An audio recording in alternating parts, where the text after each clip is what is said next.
आइए ना, ठंडी हवा में सैर भी हो जाएगी, कुछ बुद्धि का खाता भी जमा हो जाएगा। मेरे साथ ब्रह्मकुमारी आश्रम चलिए। भाई बात तो आपकी सही है, पर कई दिनों से धंधा सेट नहीं बैठ पा रहा है, बस घाटा ही घाटा है। कोई कोरोना वायरस इतना फैला हुआ है कि कहीं भी जाने से डर लगने लगा है। बस थोड़ा सा सेटिंग होने दो, फिर चलते हैं। चलिए ठीक है। क्या कैसे कैसे लोग आ जाते हैं, भगवान बचाए ऐसे लोगों को। तो आइए अब दूसरा दृश्य देखते हैं, जिसमें रतनलाल भाई जी ने परमात्मा का परिचय देने की दोबारा कोशिश की सेठ जी को। तो उसमें क्या प्रति उत्तर होता है सेठ जी का, तो आइए देखते हैं दूसरा दृश्य। अरे सेठ जी बधाई हो, अब तो आपका धंधा चल पड़ा है, तो चलिए कुछ और नौकरी कमाई भी कर लीजिए। भाई साहब, सब आप लोगों की और प्रभु की मेहरबानी जो इस कोरोना काल में भी धंधा थोड़ा ठीक ठाक चल गया है, पर थोड़ा धंधा और जम जाए फिर क्या है, आपके साथ ही तो चलना है और करना क्या है। ठीक है, जैसे आपकी मर्जी। तो आइए देखते हैं अब तीसरा दृश्य। कहते हैं ना, करत करत अभ्यास थे जड़ मत होत सुजान, सिल रसरी आवत जात रे सिल पर परत निशान। तो आइए देखते हैं, आज फिर से रतनलाल भाई फिर से कोशिश कर रहे हैं 2 महीने बाद कि परमात्मा के घर अब शायद सेठ जी चल पड़े। नमस्कार सेठ जी। नमस्कार। अब तो आपका धंधा जम गया, ऐसा जम गया कि कई पीढ़ियों का प्रबंध हो गया। अब तो आप भगवान के लिए कम से कम 1 घंटा तो निकालिए। भाई बस क्या बताऊं, धंधा इतना बढ़ गया है कि श्वास लेने तक की भी फुर्सत नहीं है। पहले तो थोड़ा टहल भी लिया करता था, अब तो सुबह सुबह ही इन दही खातों में इतना उलझना पड़ता है। इसे छोड़ अब ऐसे कैसे इधर उधर जा सकता हूँ, खुद ही आप सोचिए। ठीक है भाई साहब, जैसी आपकी मर्जी। अजीब आदमी है, धंधा नहीं था तो भगवान के लिए फुर्सत नहीं, धंधा लग गया तो भी भगवान के लिए फुर्सत नहीं, और धंधा जम गया तो भी भगवान के लिए फुर्सत नहीं। क्या होगा ऐसे लोगों का?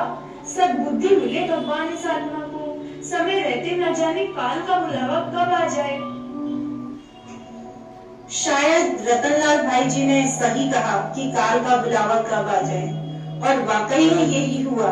इस चौथे दृश्य में आप देखेंगे सेठ जो है वो शरीर छोड़ चुके हैं। अब उनके आसपास के लोगों का उनके प्रति क्या भाव है सेठ जी के प्रति, तो आइए हम सुनते हैं।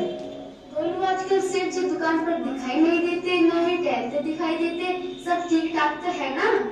अरे बोलू, सेठ जी चल बसे, भगवान उनकी आत्मा को शांति दे। कोरोना वायरस के लक्षण थे शायद।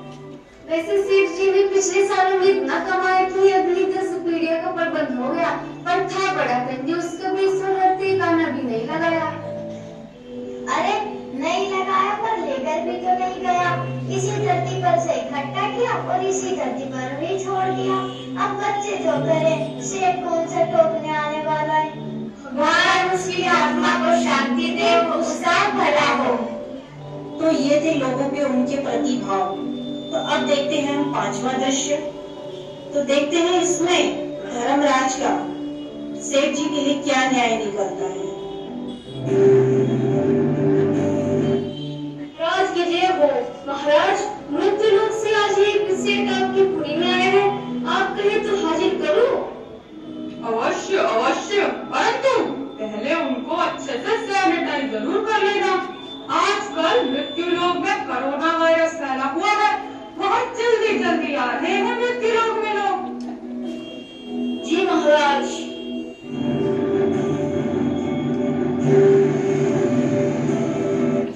कहो सेठ, क्या कमाई करके लाए हो? हम हर एक आत्मा से आशा करते हैं कि वह साकार दुनिया के रंगमंच पर जाए और पुण्य से अपने हाथ भरतू करके आए। कहो, क्या कमाई करके लाए हो? महाराज बहुत कमाया है महाराज, 2 कोटियां, 10 करोड़ नगद बैंक में, 40 किलो चांदी 5 किलो सोना, 10-10 लाख के 5 प्लॉट, 4 फैक्ट्रियां, बस ये सब कमाया है मैंने। सेठ जी, वह सब तो नीचे रह गया, आपके साथ क्या आया? इस समय आपकी मुट्ठी में क्या आया?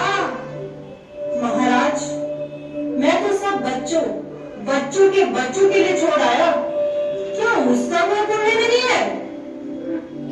महाराज ये देखिए, सेठ जी का कर्म खाता, देसी घी में मिलावट, राशन में मिलावट, नकली माल के असली दाम, कम तोल और कर चोरी। सेठ जी, ये सब आपने किए? आपने कितने काम किए हैं? देखो जरा। महाराज, किए तो मैंने, पर इसका लाभ तो मैंने नहीं लिया ना। सारा जीवन सीधी सादी धोती कुर्ता ही पहना, कभी जीन्स भी नहीं पहनी, कभी खाया कभी नहीं खाया, नींद भी नहीं की।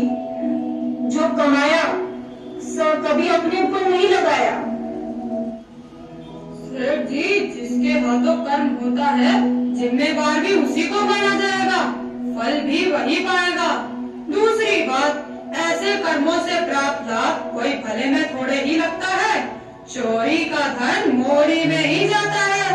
अब तुम्हारे उसी धन का उपयोग गलत तरीके से तुम्हारे बच्चे कर रहे हैं, गलत कार्य कर रहे हैं और आपस में लड़ रहे हैं, एक दूसरे के दुश्मन बने बैठे हैं। गलत तरीके से कमाया धन गलत में ही प्रयोग किया जाता है। हाय, ये सब क्या हो गया? मैंने इतनी कमाई की, जिसके लिए रात को नींद तक गवा दी। हाय, ये सब क्या हो गया? सेठ जी, आपकी मुट्ठी पुण्य से तो खाली है, पर पाप से कमाया धन के पाप भी आप ही पर आएगा। और पाप का जो धन आप नीचे छोड़ आए हो, उनके कारण आपके पुत्र पौत्री जो कुकर्म करेंगे, उसके पाप का कुछ हिस्सा भी ब्याज के रूप में आप ही को मिलता रहेगा, क्योंकि ना आप पाप की कमाई करते और ना वे उस कमाई से पाप करते। महाराज, एक बार मुझे नीचे जाने की इजाजत दे दो महाराज। कुछ तो दान पुण्य में लगाऊं महाराज, मुझे नीचे भेज दीजिए महाराज, एक बार महाराज। अब पछताकर होत क्या, जब चिड़िया चुग गई खेत। सेठ जी, शरीर तो आपका जल चुका है, पर काय प्रवेश करेंगे तो लोग आपको भूत समझेंगे, क्योंकि पुण्य आपके खाते में तो है नहीं। अतः आपको धर्म विहित शिक्षा और संस्कार विहीन परिवार में जन्म दिया जा रहा है। महाराज, यह तो सरासर अन्याय है महाराज। कहाँ मैं सेठ और कहाँ सब परिवार, मेरी कोई बराबरी नहीं है महाराज, मेरी कोई बराबरी ही नहीं है। सेठ जी, किसी के घर में कितना भी अनाज हो, पर जब तक वह बोए नहीं, वह अनाज बढ़ता नहीं। इसी प्रकार धन चाहे कितना भी क्यों ना हो, जब तक श्रेष्ठ कार्य के रूप में बोए नहीं, फल निकलता नहीं। याद करो वह दृश्य, जब रत्नलाल बच्चे ने एक बार नहीं 3 बार जागृत किया, फिर भी तुम नहीं जागे। विनाशी कमाई के लिए तुम रात जागे। रत्नलाल बच्चे ने परमात्मा के आगमन का तुम्हें कई बार परिचय दिया, पर तुम्हारी बुद्धि में कुछ नहीं बैठा। महाराज, मुझे क्षमा कर दीजिए महाराज, मुझे ऐसी सजा ना दीजिए महाराज, मुझे ऐसी सजा ना दीजिए। सेठ जी, अब माफी का समय गया, कोई अंतिम इच्छा हो तो बताइए, वह पूरी की जाएगी।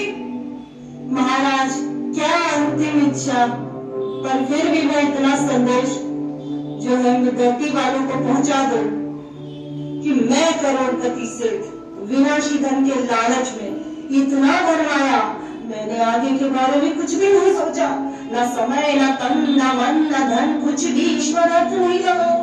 तो मेरे बंधु मेरे से शिक्षा लें, मेरी जैसी गलती न करें। अब तो समय के अंतिम क्षणों में अपनी श्वासों को यूं ना व्यर्थ जाने दे।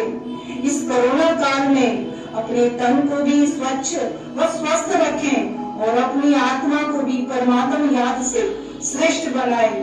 अंत में बस इतना ही कहना चाहूंगा, 2 गज की दूरी मास्क है जरूरी। जिसने की श्रेष्ठ कर्म और भगवान से दूरी, तो धर्मराज के पास जाना पड़ेगा जरूर, पड़ेगा।